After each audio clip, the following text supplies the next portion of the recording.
시사초점 전남 동부입니다.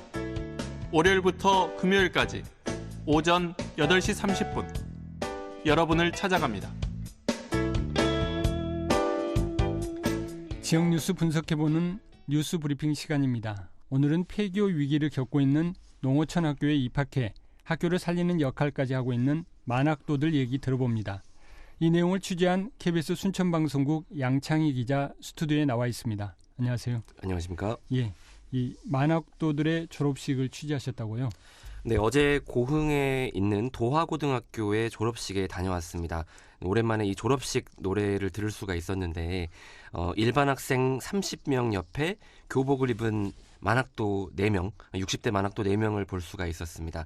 좀 특별한 졸업식이었는데요. 예. 이 만학도 분들이 지난 3년간의 고생했던 점 그리고 보람있던 점을 담아서 기념시를 낭송하는 등 좀 특별한 졸업식의 모습을 볼 수가 있었습니다. 예, 그러니까 도화고등학교의 60대 4분의 졸업식을 취재를 하셨군요. 네, 맞습니다. 이 4분, 늦깎이로 공부하시는 분들 사연도 좀 다양할 것 같은데요. 좀 소개 좀 해주시죠. 네, 이 도화고등학교에는 만학도 3학년 만학도 4분뿐 아니라 1, 2학년에 각각 만학도가 10명, 9명씩 이렇게 계셨는데요. 예, 예. 사연이 정말 다양했습니다. 아까 제가 기념시 낭송했다는 얘기를 말씀을 드렸는데 예. 참 배움의 기쁨을 뒤늦게 느끼는 그런 모습을 볼 수가 있었습니다. 학교를 마치지 못해서 이 평생교육 과정을 통해서 중학교 과정을 수료하고 오신 분들이 계셨고요. 예.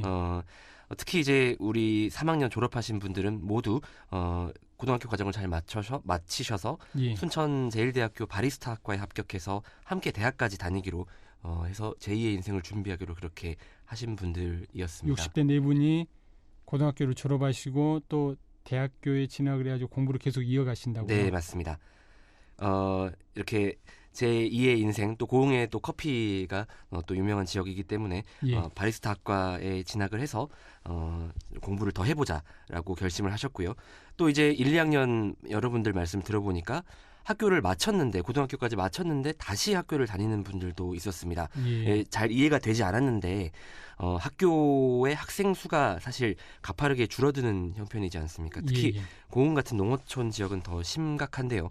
이 학생이 없으면 학교 문을 닫아야 되는데 지역사회에 학교가 없으면 안 된다는 생각에 학교 유지에 발벗고 나서서 이렇게 학생 수를 채워주기 위해서 직접 만학도들이 신입생이 돼서 다니고 있는 겁니다. 아, 그러니까 학교가 학생 수를 일정 정도 채우지 못하면은 폐교될 수 있으니까 네네. 고등학교를 졸업했는데도 불구하고 다시 또 고등학교에 다니는 좀 슬픈 현실 같기도 하고. 네.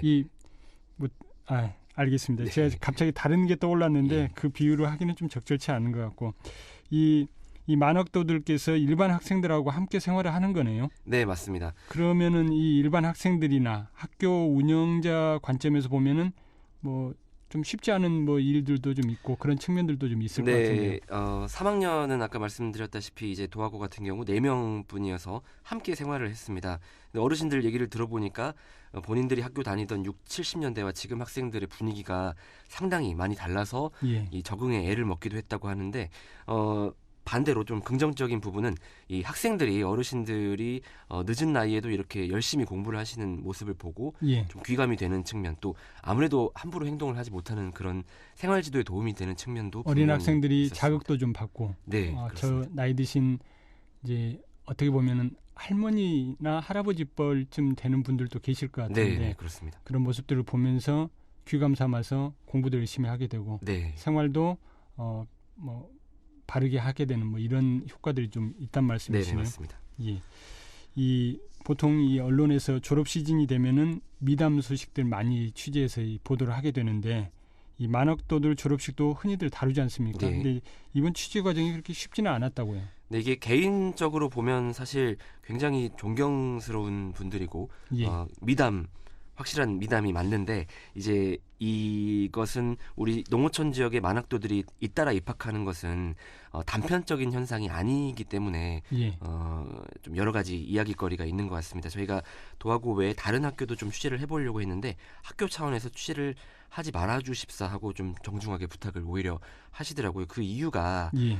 만학도들만으로 사실 학교를 유지하는 것이 근본적인 대안이 되지 못한다는 거죠.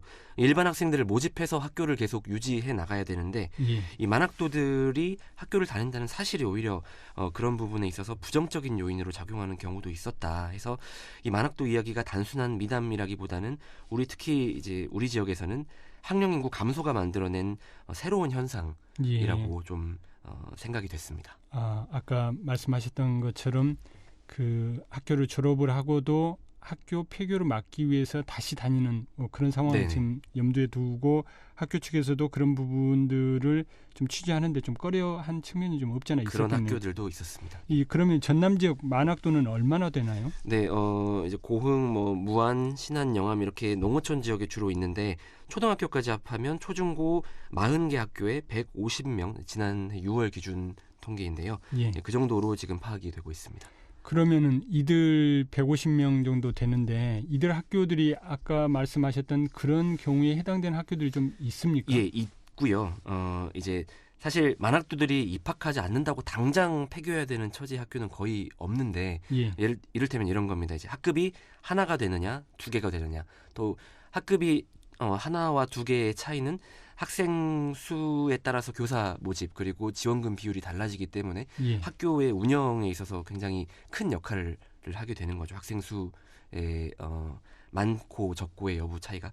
그래서 예, 그렇기 때문에 사실 만학도들이 들어와서 학교를 활성화시키는 것이고 들어오지 않으면 학교의 활기가 좀 줄어드는 그런 상황이라고 좀 보입니다. 예.